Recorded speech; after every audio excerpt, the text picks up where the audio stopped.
ವೈಕುಂಠ ಏಕಾದಶಿ ಪ್ರಯುಕ್ತ ಚಿಕ್ಕಮಗಳೂರಿನ ಬಿಳೇಕಲ್ಲು ಲಕ್ಷ್ಮೀ ರಂಗನಾಥ ಸ್ವಾಮಿ ದೇವಾಲಯದಲ್ಲಿ ಡಿಸೆಂಬರ್ 30ರಂದು ಸ್ವಾಮಿಯವರಿಗೆ ಮಹಾ ಅಭಿಷೇಕ, ಸುದರ್ಶನ ಹೋಮ, ಸುದರ್ಶನ ಮಂಡಲ ಆರಾಧನೆ ಮತ್ತು ಅಷ್ಟಲಕ್ಷ್ಮಿ ಆರಾಧನೆ ಪೂಜೆ ನಡೆಯಲಿದೆ ಎಂದು ಅರ್ಜುನ್ ಶಾಸ್ತ್ರಿ ತಿಳಿಸಿದರು.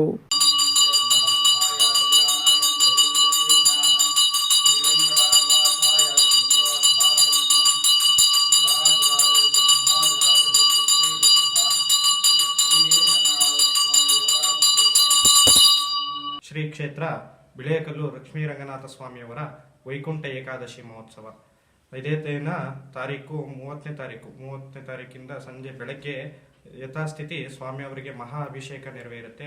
ಆ ನಂತರ ಮತ್ತೆ ಸುದರ್ಶನ ಹೋಮ, ಮತ್ತೆ ಸುದರ್ಶನ ಮಂಡಲಾರಾಧನೆ ಮತ್ತು ಅಷ್ಟಲಕ್ಷ್ಮಿ ಆರಾಧನೆ ಪೂಜೆಗಳು ಕೂಡ ನಡ್ಕೊಂತ ಹೋಗುತ್ತೆ. ಮತ್ತೆ ಅದೇ ದಿನ ರಾತ್ರಿ 7 ಗಂಟೆಗೆ ಸರಿಯಾಗಿ ಸ್ವಾಮಿಯವರ ವಿಜೃಂಭಣೆ ಮಹಾ ಉತ್ಸವ ಇರುತ್ತದೆ. ವೈಕುಂಠ ಏಕಾದಶಿಗೆ ಅತಿ ಹೆಚ್ಚು ಸಂಖ್ಯೆಯಲ್ಲಿ ಭಕ್ತರು ಬಂದು ಆಗಮಿಸಿ ಸ್ವಾಮಿಯವರ ಕೃಪೆಗೆ ಪಾತ್ರರಾಗಬೇಕಾಗಿದೆ. ಮಾಧ್ಯಮ ಹೇಳಿಕೆ ನೀಡಿರುವ ಅವರು ಹೆಚ್ಚಿನ ಸಂಖ್ಯೆಯಲ್ಲಿ ಭಕ್ತಾದಿಗಳು ಆಗಮಿಸಿ ದೇವರ ಕೃಪೆಗೆ ಪಾತ್ರರಾಗಬೇಕು ಎಂದು ಕೋರಿದರು. ಸ್ವಾಮಿಯವರ ವೈಕುಂಠ ಏಕಾದಶಿ ಪ್ರತಿ ವರ್ಷದಂತೆ ಈ ವರ್ಷನೂ ಕೂಡ ವೈಕುಂಠ ಏಕಾದಶಿ ಮಾಡ್ತಾ ಇದ್ದೀವಿ ಊರಲ್ಲಿ. ಗ್ರಾಮಸ್ಥರು ಮತ್ತು ಭಕ್ತಾದಿಗಳು ಅತಿ ಹೆಚ್ಚು ಸಂಖ್ಯೆಯಲ್ಲಿ ಆಗಮಿಸಿ ಶ್ರೀ ಸ್ವಾಮಿಯವರ ಕೃಪೆಗೆ ಪಾತ್ರರಾಗಬೇಕಾಗಿ ವಿನಂತಿಸಿಕೊಳ್ಳುತ್ತೇವೆ.